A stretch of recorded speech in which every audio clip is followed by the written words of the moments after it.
In today's video, I'm going to teach you how to create and manage a new organization in Zoho Books.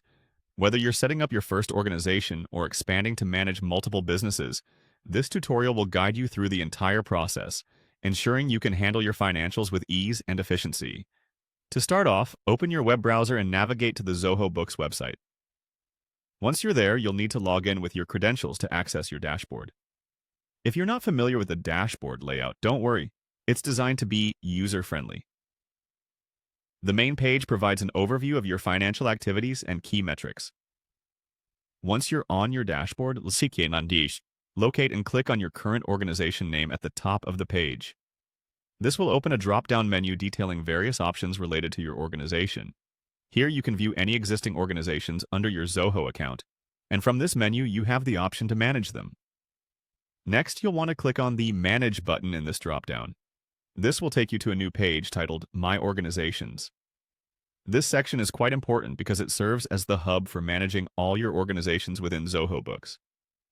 Here you can make adjustments, add new details, or switch between the organizations you're handling. Now, the crucial part, creating a new organization. From the My Organizations page, look for the New Organization button and give it a click. This particular step is where you set up the foundation for your new business entity within Zoho Books.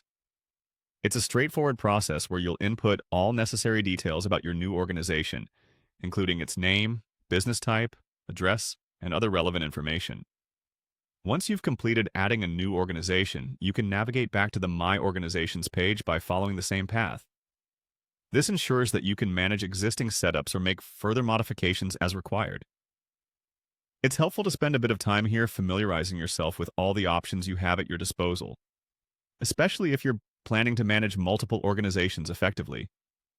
From My Organizations, you might also want to explore more actions for further customization or advanced options. To do so, click on the More Actions button. This opens up additional functionalities that could be useful, like sharing access with colleagues, analyzing financial reports, or configuring integrations with other software. And that's it. With these steps, you've effectively created and managed a new organization within Zoho Books. By following this process, you can now streamline and oversee the financial operations of various entities from one single comprehensive platform. Remember, practice makes perfect, so don't hesitate to explore all the tools Zoho Books offers to make your accounting as seamless as possible. Thanks for watching and happy managing your finances.